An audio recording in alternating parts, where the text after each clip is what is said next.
Assalamualaikum warahmatullahi wabarakatuh. Ya, silakan. Saya nak tanya. Puan, boleh jauhkan telefon dari TV? TV dah tutup. TV dah tutup dah? Dah. Ya. Ni saya nak tanya.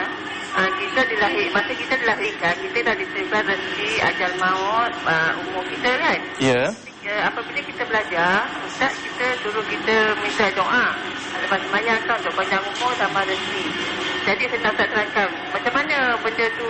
Ayat dia kalau umur tak ada dipanjangkan lagi, tak apa, setahu saya umur tu bila kita lahirkan dia, walaupun kita minta dipanjangkan, dia takkan berubah walaupun kenaan. Jadi saya nak Ustaz terangkan kenapa kita perlu lepas sembahyang kita perlu minta berdoa, perlu berdoa untuk panjang umur tambah rezeki. Itu saja. Baik. Terima kasih. Assalamualaikum. Waalaikumsalam warahmatullahi wabarakatuh. Kepada puan yang bertanya tadi soalan bagaimana kenapa kita perlu mohon kepada Allah Subhanahu Wa Taala panjang umur rezeki, padahal dia merupakan satu qada yang mubram yang telah pun ditetapkan oleh Allah Subhanahu Wa Taala. Jawapannya mudah saja. Sebagaimana kita berusaha untuk menambah rezeki kita, kerana kita tidak pernah tahu berapakah yang ditetapkan untuk kita. Maka demikian juga dalam kesihatan kita mohon kepada Allah SWT. Kita berjumpa dengan doktor, kita jumpa dengan pakar perubatan untuk mendapatkan penyelesaian kepada masalah-masalah yang kita lalui. Masalah kesihatan contohnya. Kan itu kalau kita lihat Nabi SAW pernah ditanya oleh para sahabat dalam satu hadis yang panjang. Inna ahadakum yujma'u fi batni ummihi 40 yawman nutfatan. Thumma yakunu 'alaqatan mithla dhalik. Thumma yakunu mudghatan mithla dhalik. Thumma yu'mar bil malak fayu'mar bi arba'i kalimatin. Dalam satu hadis yang sahih, Nabi menjelaskan bahawa kamu dihimpunkan dalam rahim ibu kamu 40 hari sebagai setitis mani, 40 hari segumpal darah, 40 hari segetul daging. Kemudian datanglah malaikat untuk menuliskan 4 perkara. Sahabat-sahabat menjadi hairan. Wahai Nabi, kalaulah umur telah ditetapkan, ajal telah ditetapkan, rezeki sudah termaktub, dan kami ini ahli syurga atau neraka telah pun ditetapkan oleh Allah, perlu apa beramal? Jawab Nabi SAW, as-sadiqul masduq, seorang yang benar lagi dibenarkan oleh Allah Subhanahu Wa Taala. I'malu fa kullun muyassarun lima khuliqa lahu. Kerjalah. Kerana segala seorang itu, semua orang itu sebenarnya kalau dia ahli taat, dia ahli syurga, dipermudahkan untuknya melakukan ketaatan kepada Allah. Maka kita pohon para penonton dimuliakan Allah sekalian, umur panjang. Dan ada satu hadis yang sahih. Ada seorang sahabat namanya Anas bin Malik radhiyallahu anhu. Bila Nabi sampai di Madinah usianya baru 10 tahun. Meninggal bila Nabi wafat umurnya baru 20 tahun. Tetapi Nabi pernah menziarahinya dan Nabi telah mendoakan untuknya panjang umur. Doa ni ada dalam kitab Al-Adabul Mufrad oleh Al-Imam Al-Bukhari. Iaitu Nabi mendoakan untuknya, Allahumma akthir malahu wa waladahu wasi' lahu fi darihi wa barik lahu fima a'taitahu wa ahsin amalahu wa ghfir lahu. Ya Allah, luaskanlah rumahnya, banyakkan rezekinya, panjangkan umurnya, baikilah amalannya, kurniakan kepadanya harta yang banyak, dan terimalah segala apa yang ada daripadanya. Begitulah maksud doa Nabi SAW dalam hadis yang sahih ini. Dan akhirnya Anas bin Malik ini dikurniakan Allah umur lebih dari 100 tahun, anak lebih dari 100 orang. Dan dalam kitab Dalilul Falihin menjelaskan doa Nabi kepada Anas yang cukup hebat ini menyebabkan Anas punya hasil kurma diperolehi 2 kali setahun. Zaman tu belum ada teknologi industri tanaman, asas tani belum ada lagi. Dan tanaman Anas ini buah kurmanya berbau harum seperti yang disebut dalam asar-asar yang sahih. Para penonton sekalian, balik pada cerita tadi. Jadi doalah kepada Allah SWT, mohonlah kepadanya supaya kita dapat umur yang panjang, dan bukan setakat panjang, kita nak umur panjang dan sihat. Amalkanlah doa ini. Dan Alhamdulillah doa ini ada dibukukan dalam buku yang saya himpunkan bertajuk 101 doa dari hadis-hadis sahih. Kalau kita dapat amalkan, mudah-mudahan kita juga dapat mencontohi Sayyidina Anas bin Malik. Doa untuk diri kita sendiri dan juga anak-anak kita dan keturunan kita. Baik, para penonton sekalian, masih lagi boleh menghubungi Tanyalah Ustaz di 0377268114. Ataupun yang malu nak bertanya secara terbuka, bolehlah mengemailkan. Apa yang mampu dijawab, insya-Allah kita jawab. Mungkin hal itu lebih personal. Tanyalah Ustaz @tv9.com.my. Tanyalah Ustaz, satu perkataan. Penonton yang dimuliakan Allah sekalian, kita melanjutkan bicara lagi tentang taubat. Apakah keistimewaan taubat ini sebenarnya? Apa kelebihan yang ada padanya? Yang pertama, kalau kita lihat Allah Subhanahu wa taala menjelaskan dalam Al-Quranul Karim, wa tubu ilallahi jami'an ayyuhal mu'minun la'allakum tuflihun. Wahai orang beriman, bertaubatlah kamu kepada Allah supaya kamu beroleh al-falah. Al-falah ini jelas Al-Imam Ar-Raghib Al-Asfahani dalam kitabnya Mufradat Al-Fazil Quran Al-Karim, al-falah ini mencakupi dunia dan juga akhirat. Maknanya di saat manusia semua mencari dunia, terlupa akhirat, orang yang dapat al-falah yang disebut dalam azan oleh muazzin, oleh Bilal ini, dia dapat dua-dua sekali. Memenuhi tuntutan Rabbana atina fid dunya hasanah wa fil akhirati hasanatan wa qina azaban nar. Para penonton yang dimuliakan Allah sekalian, kita ni semua berdosa para penonton. Tidak ada siapa pun yang sunyi dengan melakukan dosa. Kalau kita baca kisah At-Taibun, Kitab At-Tawabin, contohnya ditulis oleh Ibnu Qudamah Al-Maqdisi dalam satu asar yang sahih seperti yang dinilai oleh Al-Arnaut, seorang muhaddis yang terkemuka dari Jordan. Beliau menilai satu hadis menceritakan tentang seorang yang namanya Al-Kifli. Beliau hidup zaman Bani Israel. Beliau ni seorang yang sudah berumur lanjut, ada harta banyak. Dia cinta pada seorang perempuan muda yang rupawan, jelita. Pada satu hari perempuan datang bertemu dengannya untuk minta bantuan, nak pinjam 60, barangkali 60 ribu agaknya, 60 disebut dalam asar itu. Datang jumpa Al-Kifli. Al-Kifli kata, boleh, saya boleh beri pada awak 60 ringgit atau sebagainya ini, dengan syarat awak bersama dengan saya, awak tidur bersama dengan saya. Pada hari yang dijanjikan untuk pemberian wang tersebut, dan Al-Kifli berada dekat dengan wanita ini seperti digambarkan dalam asar, berada dekat dengannya sebagaimana duduk seorang lelaki terhadap seorang perempuan untuk melakukan buatan tersebut. Tiba-tiba perempuan ini berkata kepadanya, wahai lelaki, ittaqillah, bertakwalah kamu kepada Allah. Kerana aku nak pinjam kamu duit ini, aku terpaksa menggadaikan maruah diriku. Bila mendengar saya Al-Kifli ini, dia pun tersentak dan iman terbit semula dalam diri dia. Para penonton sekalian, kena awas diri kita. Kerana Nabi telah menyebut dalam hadis sahih riwayat Bukhari dan Muslim, la yazni az-zani hina yazni wa huwa mu'min, wa la yashrabu sharibul khamr hina yashrab wa huwa mu'min, wa la yasriqu sariqu hina yasriq wa huwa mu'min. Tidak berzina seorang itu melainkan waktu zina iman keluar daripada dirinya. Dalam hadis riwayat Abu Daud digambarkan macam kepulan asap duduk di atasnya. Bila dia selesai melakukan perbuatan itu, iman itu kembali balik semula. Maknanya kalau mati waktu melakukan maksiat yang besar ini, seorang itu most probably mati dalam keadaan tidak ada iman, para penonton sekalian. Dan tidaklah seorang itu minum arak, melainkan waktu minum arak itu iman keluar dari dirinya. Dan tidaklah seorang itu mencuri, melainkan waktu mencuri itu iman sudah keluar dari dirinya.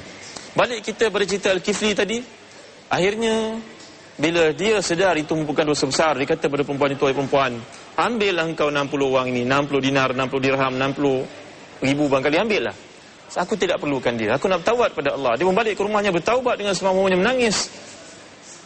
Keesokan harinya dia pun meninggal dunia dan Allah Subhanahu wa taala menerima taubatnya. Dalam asar ini menjelaskan, di atas pintu rumahnya ditulis oleh malaikat, laqad taballahu alaihi, Allah menerima taubatnya. Bani Israel dahulu kalau mereka bertaubat, nanti appear perkataan taubat itu di atas dahi, Allah SWT terima taubatnya. Kalau seorang itu melakukan zina, nanti di dahinya tulis, innani zanin, aku ini seorang penzina. Wallah, hebatnya ujian pada mereka. Ujian tersebut tidak berlaku pada kita.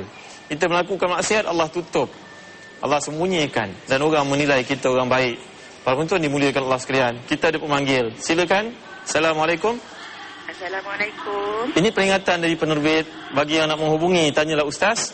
Pastikan saudara jauh dari televisyen atau tutup televisyen sementara waktu. Televisyen ni, adik. Baik. Assalamualaikum. Waalaikumsalam. Jauhkan dari televisyen ya. Bukan, saya tak buka telefon dalam bilik. Baik. Silakan. Assalamualaikum Ustaz. Waalaikumsalam. Perkenalkan diri, dari mana? Saya daripada Sungai Petani. Saya ni ada peristiwa lah Ustaz kan. Saya ada peristiwa dalam hidup. Lepas tu rasa saya apa yang Ustaz cakap ni, dengan zikir, dengan taubatnya, Allah akan beri kita satu petunjuk yang maha besar Ustaz. Peristiwa ni amat menyayatkan hati saya, tapi kerana saya mendadah sangat seperti Ustaz cakap, kita bertobat dan sembahyang Tuhan, orang dah bagi kita satu petunjuk dan nasihat saya. Lepas itu saya dapat pergi menunaikan umrah. Tadi saya dapat Allah bagi saya satu benda yang paling istimewa dalam hidup saya Ustaz. Dan saya bersyukur di atas apa yang Ustaz selalu bagi petunjuk itu, saya telah ikut. Dan itulah saya cakap istighfar. Apa yang Ustaz cakap, saya dapat semua itu. Terima kasih banyak-banyak Ustaz. Baik, terima kasih atas ulasan yang dikemukakan. Kita ni semua melakukan dosa, para penonton dimuliakan Allah sekalian. Tidak ada siapa pun yang sunyi dia melakukan dosa. Sebaik-baik manusia itu adalah bertaubat kepada Allah SWT. kullukum khata'un wa khairul khata'ina tawwabun, dalam satu hadis riwayat Tirmizi. Setiap kita ni berdosa, mana ada yang maksum? Yang maksum hanyalah Rasulullah sallallahu alaihi wasallam sahaja. Sehingga Al-Imam An-Nawawi menyenaraikan dosa-dosa besar dan dosa kecil perlu wajib bertaubat pada Allah sebenarnya. Kalau kita lihat pandangan Al-Imam Al-Qurtubi agak longgar sedikit, mengatakan dosa besar bertaubat, dosa kecil perlukan istighfar. Istighfar tu sebenarnya part of taubat, sebahagian dari taubat, Bapak-Ibu sekalian. Saya teringat satu kisah yang berlaku pada zaman Fudail bin Iyad. Beliau ni merupakan seorang imam al-muttaqin, imam tabi'in di Mekah. Beliau pada peringkat asalnya merupakan seorang perompak, pencuri. Dan kerja beliau waktu malam merompak. Sehinggalah pada satu malam bila beliau masuk rumah seorang tua, orang tua ni tidak akan dapat melawan beliau. Kalau Fudail nak merompak hartanya, dia tidak akan dapat lawan. Dia seorang lelaki yang sudah tua lagi uzur. Tiba-tiba bila dia melihat orang tua ni sedang baca ayat-ayat awal dari surah Al-Hadid. Alam ya'ni lilladzina amanu an takhsha'a qulubuhum li dzikrillah. Bilakah sampainya masa bagi orang beriman untuk ingat Allah Subhanahu wa taala. Mendengar saja perkara ini, Fudail merasa terkejut seolah-olah tidak pernah mengetahui ayat tersebut. Fudail balik dan bertaubat kepada Allah Subhanahu wa taala. Jadilah dia di antara imam Al-Haram. Dan beliau mempunyai banyak sejarah yang menarik dengan Abdullah bin Mubarak. Pernah Abdullah bin Mubarak menegurnya dengan katanya, "Ya 'abidal haramain law absartana la'alimta annaka fil ibadati tal'abu." Wahai penyembah tanah haram, kalaulah kamu tahu kelebihan berjihad di jalan Allah Subhanahu wa taala banding dengan kerja engkau duduk mengajar dan setakat berdoa berzikir untuk dirimu, kamu akan tahu kamu sebenarnya bermain-main di hadapan Allah Subhanahu wa taala. Ada banyak kisah berkaitan dengan Fudail. Fudail ni akhirnya menjadi seorang imamul muttaqin, imam al-fuqaha, imam as-salihin di Mekah. Ada banyak kisah tentang asal hidup beliau merupakan seorang ahli maksiat. InsyaAllah lepas ni kita akan ceritakan beliau tentang Malik bin Dinar yang hidup pada zaman Hasan Basri, juga merupakan seorang ahli maksiat, kemudian bertaubat kepada Allah SWT. InsyaAllah kita bertemu lagi sebentar lagi. Para-penonton yang dimuliakan Allah sekalian, para-penonton yang dimuliakan Allah sekalian, sebenarnya semua manusia melakukan dosa, dan sebaik-baik mereka yang taubat kepada Allah Subhanahu wa taala. Dan antara definisi taubat yang paling baik yang telah disebutkan semalam dalam kitab Riyadhus Salihin dalam Dalilul Falihin, al-'audu ila Allah ba'da an kana ba'idan minhu ila an yakuna qariban ilaihi. Kembali kepada Allah Subhanahu wa taala selepas seorang itu tersasar, jauh dari Allah Subhanahu wa taala, untuk kembali kepadanya. Masalah melakukan dosa ni, semua manusia melakukan dosa, para penonton sekalian. Dalam ayat-ayat yang awal yang dibacakan dari surat Nur tadi menggambarkan tentang beberapa orang sahabat yang terlibat dalam fitnah terhadap keluarga Nabi Muhammad sallallahu alaihi wasallam. Iaitulah dalam satu peperangan bila Nabi sallallahu alaihi wasallam pulang, peristiwa yang masyhur. Aisyah radhiyallahu anha yang mengikut undian itu jatuh kepada beliau untuk mengikuti Nabi sallallahu alaihi wasallam, mengiringi Nabi dalam perjalanan itu. Tiba-tiba Aisyah telah pun kehilangan kalungnya. Beliau pun turun, lalu kenderaan yang membawanya ini terlupa untuk memastikan adakah beliau di dalam ataupun tidak. Pulanglah rombongan askar yang dipimpin Nabi SAW ke Madinah, dan Aisyah telah pun tertinggal dalam perjalanan. Kemudian Safwan bin Mu'attar radhiyallahu anhu, seorang ahli syurga, akhirnya menjadi orang yang terakhir untuk memastikan tidak ada keciciran, melihat Aisyah radhiyallahu anha, dan dikenal Aisyah kerana mereka ini pernah menjadi kawan-kawan sepermainan waktu Aisyah masa kecil dahulu, sebelum turunnya ayat hijab. Para penonton dimuliakan Allah sekalian, Safwan hanya mengatakan inna lillahi wa inna ilaihi raji'un. Safwan merendahkan untanya, minta kepada Aisyah untuk menaiki tanpa berkata sepatah apapun, dan menarik unta ini untuk pulang ke Madinah. Sampai di Madinah, orang-orang munafik mula memukul canang, mengatakan keluarga Nabi terlibat melakukan zina, satu dosa yang cukup besar, menuduh tanpa bukti, yang Allah SWT telah tekankan dalam surah, dalam ayat yang dibaca tadi, kalaulah mereka membawa datang 4 orang saksi. Akhirnya perkara tersebut melanda keluarga Nabi SAW, sampai Nabi meminta Aisyah untuk pulang ke pangkuan ayah dan ibunya. Dan di kalangan sahabat-sahabat Nabi ada yang terlibat dalam perkara tersebut, sama-sama mengatakan perkara yang tidak baik terhadap Aisyah radhiyallahu anha dan kepada Safwan. Sehingga Allah turunkan ayat untuk membebaskan keluarga yang mulia ini, isteri yang mulia ini pada sebarang kejahatan dan kata-kata nista oleh musuh-musuh Islam, golongan munafikun sebagai contohnya. Pengajaran peristiwa seperti ini jelas Syekh Dr. Wahab Az-Zuhaili dalam kitabnya Tafsir Al-Munir, bahawa generasi sahabat pun tidak selamat daripada melakukan dosa para penuntut sekalian.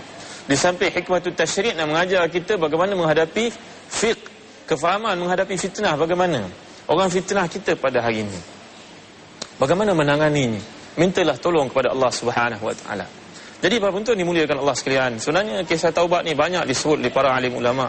Contohnya dalam kitab yang menarik, Kitab Tawabin oleh Ibn Qudamah Al-Maqdisi, menjelaskan kisah tentang seorang yang namanya Malik bin Dinar. Malik bin Dinar ni para penonton dimuliakan Allah sekalian merupakan seorang ahli maksiat. Baik, sebelum melanjutkan bicara tentang cerita yang menarik ini, kita terima panggilan daripada sahabat di luar. Silakan. Assalamualaikum, Ustaz. Waalaikumsalam warahmatullahi. Saya Mat Alim bin Ahmad daripada Tasik Lugor, Bangprai. Dari mana? Daripada Tasik Lugor. Baik, silakan. Saya ingin tanya mengenai solat taubat, iaitu waktu dan masa yang paling sesuai lah kita melakukan solat taubat. Assalamualaikum. Waalaikumsalam warahmatullahi. Semalam dalam rancangan Pemuka Tirai Tanyalah Ustaz, saya mengemukakan wasiat dikemukakan oleh Ibrahim Khawas, iaitulah Dawaul qalbi khamsun, mengubat hati yang berpenyakit hati, menyebabkan hati menjadi menyebabkan kita cenderung untuk melakukan maksiat. Antaranya nasihatkan kita yang keempat, al-istighfar indas sahar. Hendaklah kita banyakkan istighfar pada waktu sahar. Waktu sahar ni waktu sebelum subuh, lebih kurang 1 jam, 2 jam, paling baik pukul 3.30 membawa ke waktu subuh. Dan adab bila kita bangkit, kita hendaklah tidur sebentar sebelum subuh, menghilangkan tanda-tanda merah pada mata supaya tidak ada riak dan sebagainya. Tapi kalau kita dapat bangkit setengah jam atau 1 jam atau 45 minit sebelum subuh, ini pun sudah baik sebenarnya untuk bertaubat kepada Allah SWT. Kerana dalam hadis sahih, hadis kursi, Allah SWT menjelaskan, hal min ta'ibin faghfir lahu. Adakah orang yang bertaubat, aku nak menerima taubatnya itu pada waktu tersebut. Jadi fi thuluthil akhir minal lail, hujung malam yang terakhir itu 1/3 waktu mustajab, waktu mujarab doa.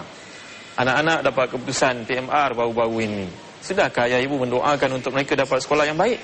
Ini antara waktu yang utama untuk kita mohon kepada Allah Subhanahu wa taala, mohon hajat, mohon apa saja Allah Subhanahu wa taala akan terima. Baik, saya lanjutkan cerita tentang Malik bin Dinar. Seperti disebut oleh Ibn Qudamah Al-Maqdisi, Malik bin Dinar ni seorang yang kerap melakukan maksiat, minum arak bermalam. Kalau kita istilah pada hari ini, naik kelab. Pada waktu malam berada di kelab-kelab malam, pada zaman itu minum arak, melakukan perkara-perkara haram segala bentuknya. Sehinggalah pada satu hari tiba-tiba datang kesedaran untuk berkahwin. Dia seorang yang jahat, terkenal dengan kejahatannya. Pinang mana-mana orang pada zaman itu tidak akan diterima. Kerana zaman itu zaman orang-orang saleh ramai. Akhirnya beliau mengambil keputusan untuk berkahwin dengan seorang hamba perempuan. Kahwin dengan hamba perempuan ini dapat seorang puteri yang cukup cantik dan elok akhlaknya. Tiba-tiba takdir Allah SWT, puteri ini meninggal dunia para penonton sekalian. Sedihnya Malik bin Dinar bukan kepalang. Sedih bukan kepalang. Puteri ini meninggal dunia. Dan dia waktu itu zaman fasiknya, zaman asyiknya melakukan maksiat. Dia tidak dapat menerima sebagai qada dan qadar dari Allah Subhanahu wa taala. Akhirnya dia berasa susah hati. Pada satu malam dia tertidur dalam keadaan sedih ini. Bermimpilah dia pada malam tersebut. Dia melihat satu monster. Apa monster? Satu giant, satu makhluk yang cukup besar mengejarnya. Dan di hadapannya ada api neraka. Adalah lembah yang dipenuhi dengan api. Dan dekat dengan lembah itu ada seorang tua yang sangat uzur, mengatakan kepadanya, wahai Malik, aku nak membantu kamu tapi aku tidak dapat bantu, wahai Malik. Malik ini melarikan diri, monster ini mengejar dia. Tiba-tiba pada waktu itu kelihatanlah anak dia yang bernama Fatimah yang telah meninggal dunia, yang ditangisi kematiannya tidak sudah-sudah itu. Fatimah ni manggil, ayah, ayah. Dia pun datang untuk mendekati anaknya ini, dan dia bukan main gembira. Dia peluknya anak ini. Tiba-tiba anak ini minta pada monster ini untuk pergi tempat lain. Istilah anak-anak bagi faham mudah pagi Sabtu ni. Minta kepada jin yang besar ini, yang hendak mengacaunya, yang hendak melakukan satu keburukan kepadanya, supaya pergilah ke tempat lain. Dan makhluk yang besar ini mengasingkan diri. Para penonton sekalian, apa yang terjadi? Akhirnya bila dia sedar, dia lihat gadis ini, anak kecil ini, anaknya cuba bawa dia untuk masuk ke dalam syurga. Bila dia bertanya kepada anak ini, siapakah dia yang besar, yang jahat, kelihatan ingin membunuh ayah itu. Itulah kejahatan ayah, amal jahat ayah di dunia. Siapakah orang tua itu? Itulah amal salih ayah yang begitu dhaif dan lemah. Akhirnya bila Malik bin Dinar bangkit dari tidurnya, terus bertaubat menjadi orang yang paling baik dan berguru dengan Hasan Basri. Baik para penonton yang dimuliakan Allah sekalian, kisah taubat ni kisah yang panjang, menjadi step kedua selepas ikhlas dalam ruang lingkup kita untuk kembali kepada Allah Subhanahu wa taala, mengikut modul komprehensif yang dikemukakan oleh Al-Imam An-Nawawi dalam kitabnya Riyadhus Salihin. Para penonton yang dimuliakan Allah sekalian, pagi ini marilah kita sama-sama menadah tangan mohon kepada Allah SWT. Mudah-mudahan dengan doa kita Allah SWT menerima apa yang kita panjatkan pagi yang masih harmoni. Kita belum melakukan sebarang maksiat kepada Allah harapnya. Marilah sama-sama kita berdoa, dan doa yang saya pilih ini doa mohon istiqamah di jalan Allah SWT. Doa ini saya Nabi ungkapkan, Nabi bacakan sebelum bangkit dari sesuatu majlis. Alhamdulillahirabbil alamin, wassalatu wassalamu ala asyrafil anbiya'i wal mursalin sayyidina wa maulana Muhammadin wa ala alihi wa sahbihi ajma'in. Allahumma aqsim lana min khashyatika ma tahulu bihi bainana wa baina ma'asik, wa min ta'atika ma tuballighuna bihi jannatak, wa min al-yaqini ma tuhawinu bihi alaina masa'ibad dunya. ومتعنا بأسمائنا وأبصارنا وقوتنا أبدا ما أبقيتنا واجعله الوارث منا واجعل ثأرنا على من ظلمنا وانصرنا على من عادانا ولا تجعل مصيبتنا في ديننا ولا تجعل الدنيا أكبر همنا ولا مبلغ علمنا ولا تسلط علينا بذنوبنا ما لا يخافك فينا ولا يرحمنا. Ya Allah, ya Tuhan kami, berilah kepada kami perasaan takut yang boleh menghalang kami dari melakukan maksiat kepadamu. Berilah kami semangat untuk melakukan ketaatan sehingga kami rasa kemanisan iman dalam beribadah kepadamu. Ringankan untuk kami semua fitnah dunia, dan jangan jadi dunia ini sebagai mataran utama kami. Kami lupa kepada akhirat.